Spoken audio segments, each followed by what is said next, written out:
Bueno, aprovechamos y seguimos con el seminario. Es el turno de la señora Jessica Alfaro.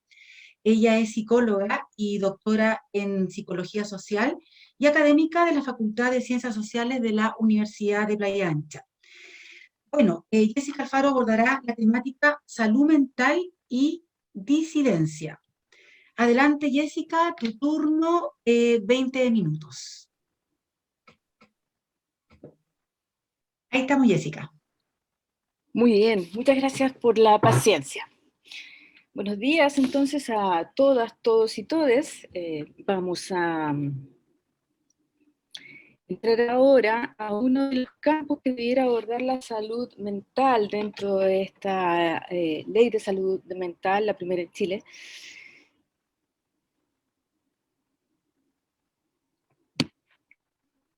Y vamos a abordar entonces ¿Podrías las abrir la disidencias presentación, por sexuales. favor? ¿Cómo? ¿Podría presentar, abrirla, o sea, expandir la pantalla, por favor? Expandirla, ok. Abajito a mano derecha Uh-huh. eh, hay un botoncito que le permite agrandar. Un poquito más a la izquierda, estimada, un poquito más a la izquierda. Un poquito más a la izquierda. Ahí, Un poquito más. a la izquierda. Ahí, uy, ahí sí, ahí. Bien, ¿estamos entonces ahora?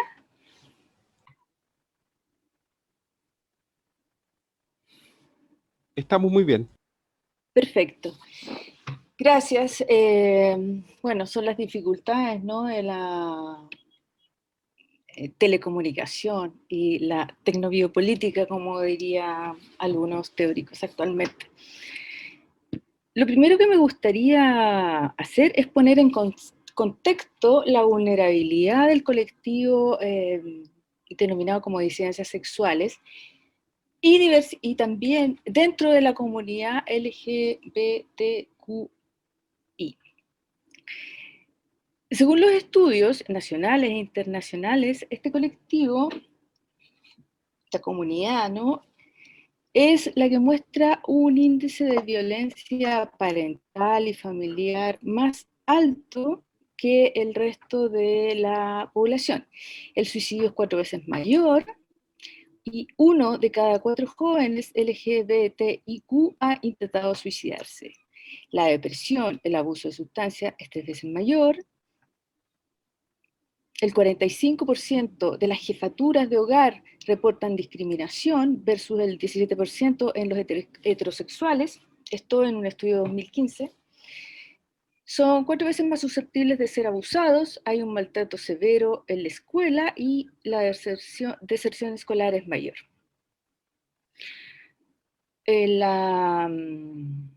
El colectivo transgénero en especial tiene la tasa de desempleo más alta, es 3 veces mayor al promedio. La violencia es en la pareja y maltrato en lugares públicos también es más alta que en los demás. 1 de cada 3 lo reporta y la prevalencia de VIH también es mayor. ¿Por qué la prevalencia es mayor acá? Justamente por las vulnerabilidades y las precariedades a las que se ven expuestos por la violencia y la discriminación que los hace su objeto.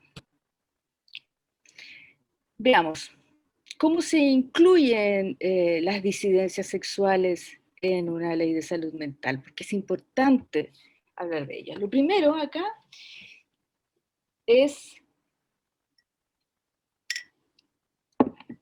revisar la ley y notar que las disidencias sexuales no son nombradas, ¿no? La ley no habla de disidencias sexuales.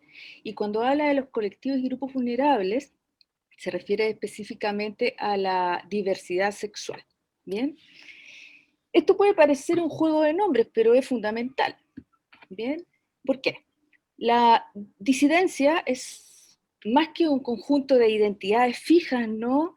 Es un conjunto de prácticas sexogenéricas que cuestionan, desafían o no, simplemente no encajan en las normas patriarcales que definen lo que puede ser adecuado o no en las relaciones sexuales, el placer y la erotización de los cuerpos. Podemos hablar acá de sujetos de género fluido, en tránsito o exploración del mismo.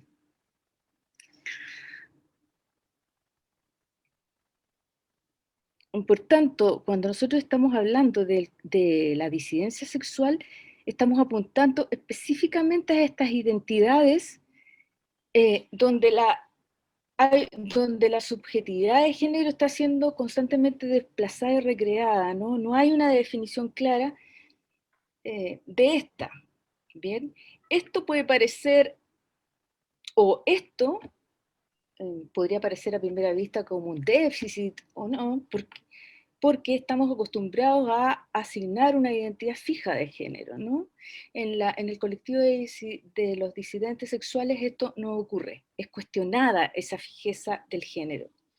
La diversidad sexual, en cambio, está definida desde una consolidación identitaria, dentro de este sistema heteronormado patriarcal. No habría aquí una contradicción con el binario de género, tampoco con las instituciones asociadas, ¿no?, al régimen y a la norma, a la heteronorma. Por ejemplo, gays y lesbianas se asocian o respetan y se integran a un régimen de familia y monogamia. La respetabilidad, la discreción, etcétera, van a ser un requisito para esa aceptación de las vidas homosexuales. Ahora un alcance. Si bien nosotros estamos distinguiendo dentro del colectivo amplio entre disidencias y diversidad sexual, y asociamos la disidencia a un género fluido contestatario que pone en pugna o que cuestiona las rigideces binarias del género, esto no significa que las diversidades sexuales no hayan sido disidentes en algún momento, ¿no? O que pudieran serlo en el futuro.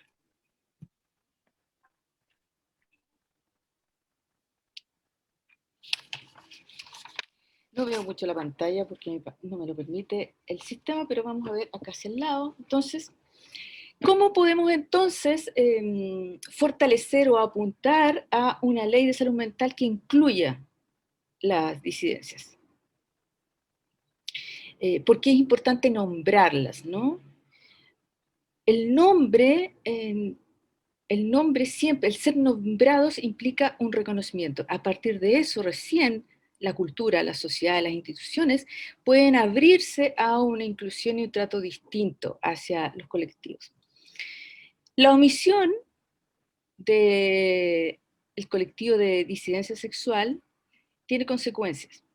Una es que no hay un cuestionamiento del binarismo de género y, por tanto, de todas las violencias que se desprenden de él, ¿bien? El binario de género, es decir, femenino, masculino, además de binario, es jerárquico, ¿no? Establece una supeditación y tutela sobre los cuerpos femeninos y, por tanto, feminizados. Además, funciona excluyendo a quienes no se comportan o adecuan a ese binarismo. Esta sería la base de las violencias, la discriminación, el estigma. Cuando la ley de salud mental, pese a que avanza en la integración o de principios que rescatan los derechos sociales, pese a esto, no logra transitar desde el modelo biomédico a uno centrado en derechos. ¿Bien? La consecuencia directa es mantener la patologización de las identidades de género fluido. Es así como finalmente la disforia de género no se toca, se mantiene y de hecho va a organizar todas las prestaciones, atenciones y la integración de las identidades trans. ¿Qué implica o bajo qué marco se puede leer esto en términos generales? Bien, el foco sigue puesto en el individuo, ¿ok? No se logra abordar el centro del malestar del colectivo, la violencia, estigma y discriminación, como dijimos anteriormente.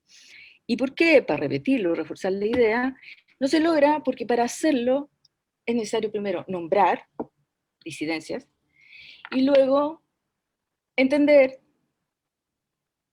de qué son disidentes, ¿no? Y cuestionar las violencias que surgen del sistema sexogénero cuando este solo es binario.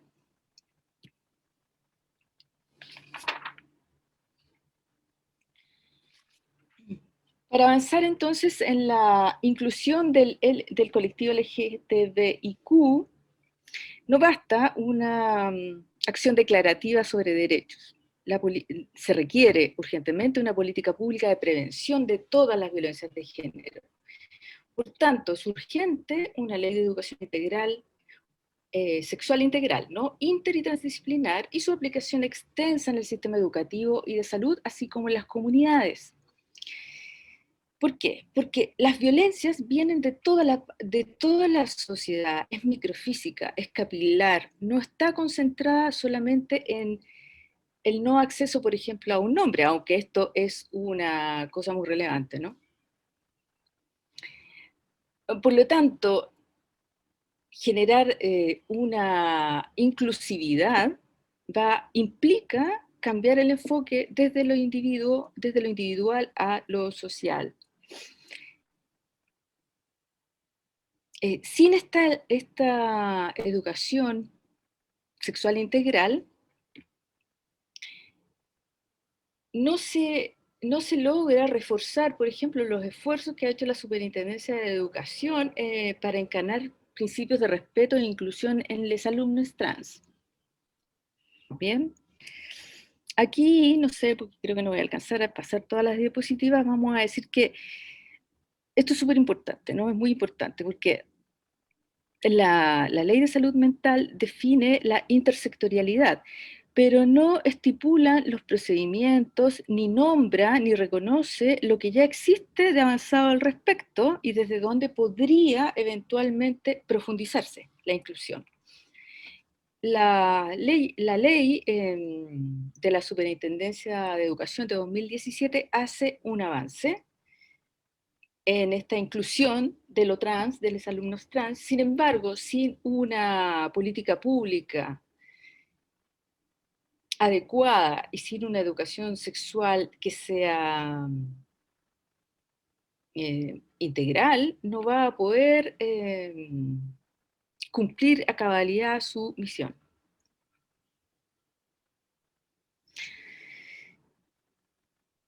Veamos ahora de qué estamos hablando cuando decimos que se requiere de un lenguaje, además, inclusivo, afirmativo, que reconozca las identidades de género fluido. La ley mantiene el nombre... A ver, la ley que reconoce el nombre social y que fue aprobada hace muy poco, ¿no? Sigue siendo binaria, ¿bien? Por tanto, no es factible transitar desde la identidad binaria de género a una de espectro amplio. Esto, que es lo que debiera proponer y profundizar un sistema de política pública, no es abordado. ¿Bien? ¿A qué nos referimos con esto del espectro amplio? Nos referimos a la identidad de género, la expresión de género, el sexo biológico y la orientación sexual. En general, todo el dispositivo legal se centra en mujer u hombre, ¿bien? En todos estos ámbitos de la identidad, ¿bien? No aparecen, por ejemplo, la multiplicidad de identidades de género no binario, no aparece mencionado lo andrógino, lo intersexual, ni lo bisexual.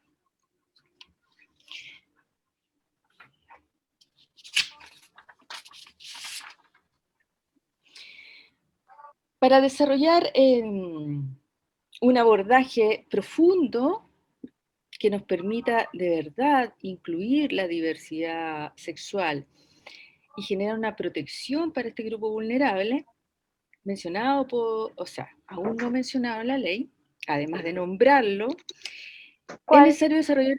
¿Sí? Ok, escuché una voz. ¿Hace cuánto es el año pasado?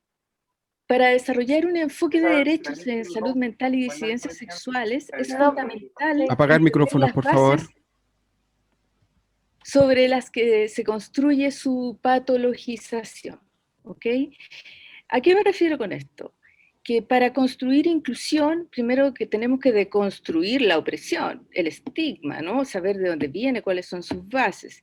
Y allí nos encontramos con algo clave, el régimen heteronormativo y la matriz heterosexual, que define que las identidades de sexo-género válidas solamente son aquellas que vinculan a el régimen binario de género, ¿no? Hombres y mujeres.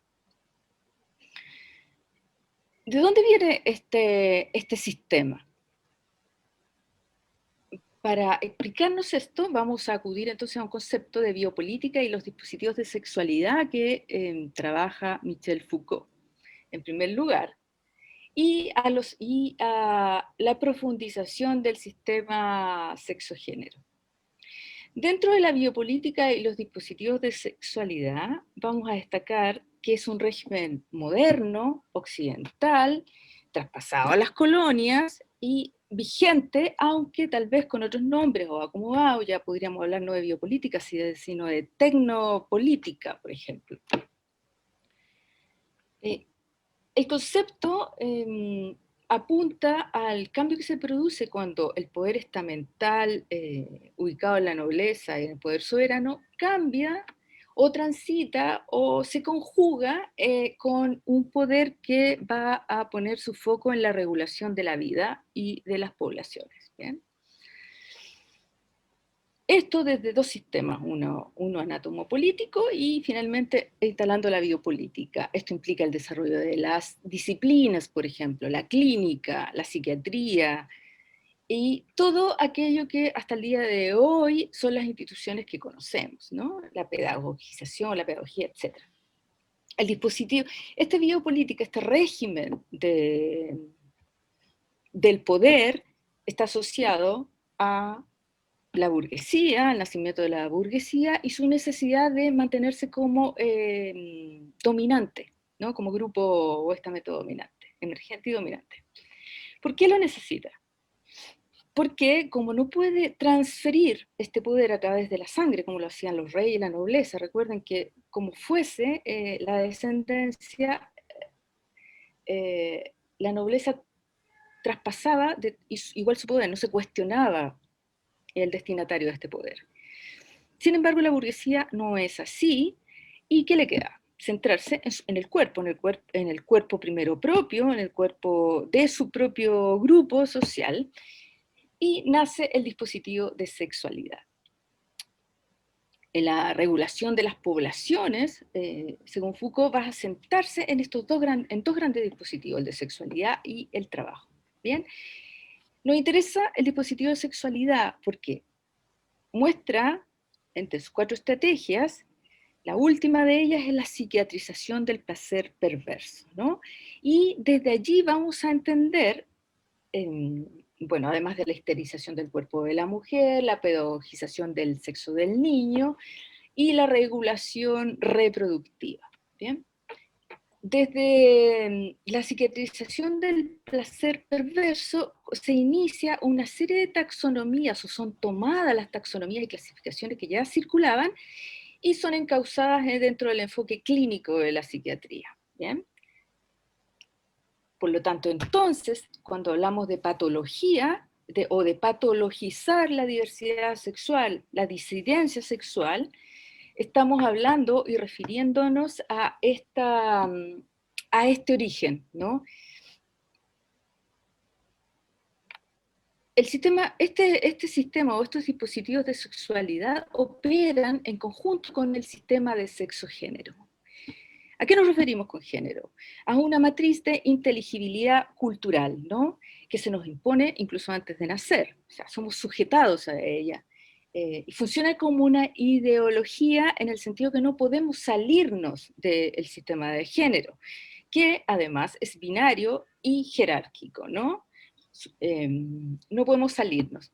¿Qué podemos hacer? Estar dentro o fuera. ¿vale? Es distinto de cómo funciona la ideología según Althusser, donde la ciencia sí tiene un lugar privilegiado. Cuando se habla de género no existe ese lugar privilegiado, solo nos queda movernos en, como dicen algunos, al filo de la navaja, ¿no? Lo importante aquí es destacar que funciona como una matriz de inteligibilidad que va a definir lo humano de lo menos humano y lo monstruoso, ¿ok?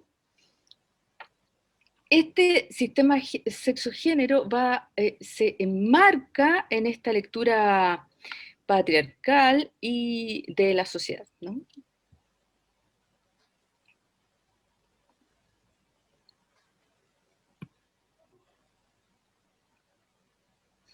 Bien, aquí teníamos algunas cosas que habíamos revisado.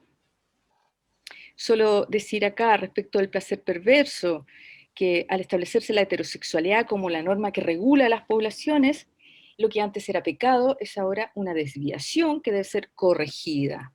Bien, este sería el modelo, la base del modelo bioclínico, biomédico clínico y de lo que hoy conocemos como disforia de género. Bien.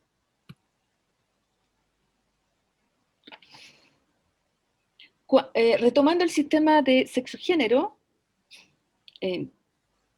dijimos que era binario y jerárquico, hombre-mujer, mujer supeditada a la categoría hombre, pero además, para que nosotros podamos hacer una correcta lectura de este sistema, es importante diferenciar en lo que ha sido su lectura descriptiva y su lectura analítica, ¿ok?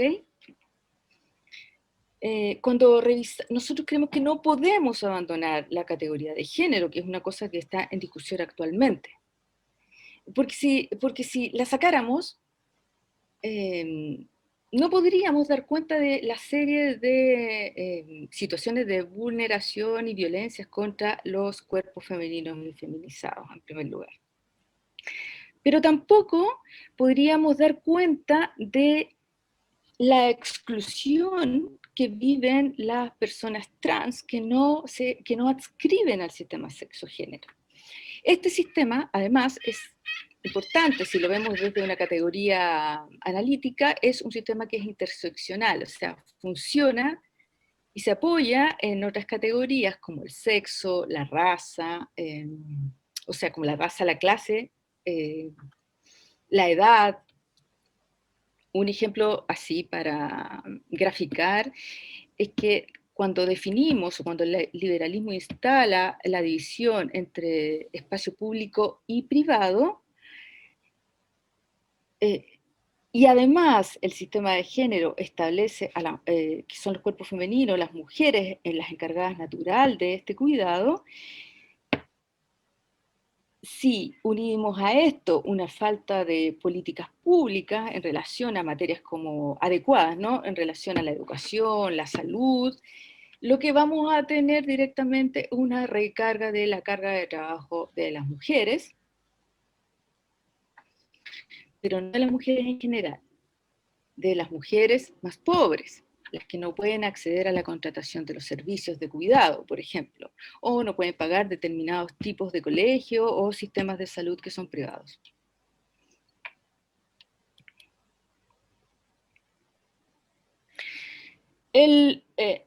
Nosotros vemos que son los mandatos asociados a este sistema de sexo-género los causantes de malestar psíquico, por un lado.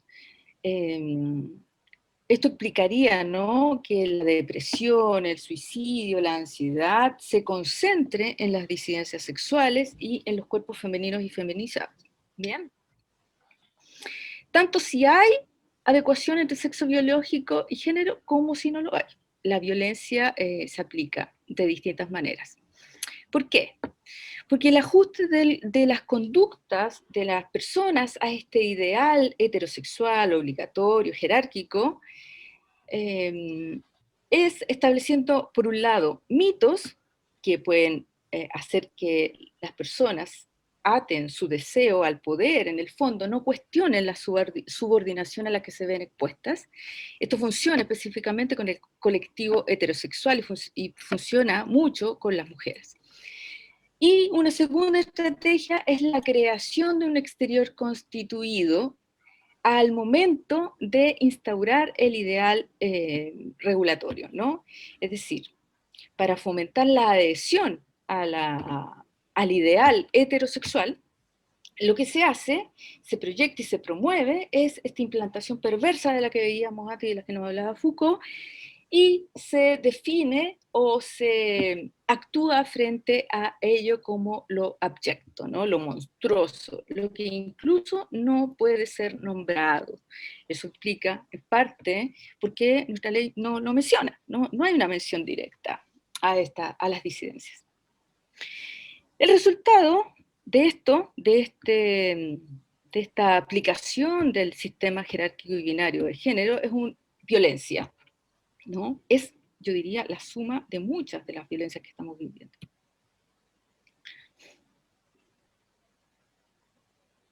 Bien.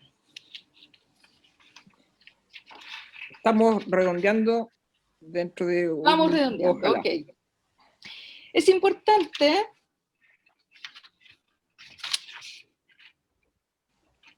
entonces instalar la conversación sobre las disidencias sexuales y sobre el sistema sexo-género como un tema central en la cultura, en la sociedad, en las instituciones y en las disciplinas. No se trata solo de atender a un grupo vulnerable, que es ya muy vulnerable, las disidencias sexuales, sino que pasar y deconstruir este modelo implica deconstruir para reconstruir una mejor sociedad, una sociedad más justa, donde la justicia social realmente sea encarnada. Ok.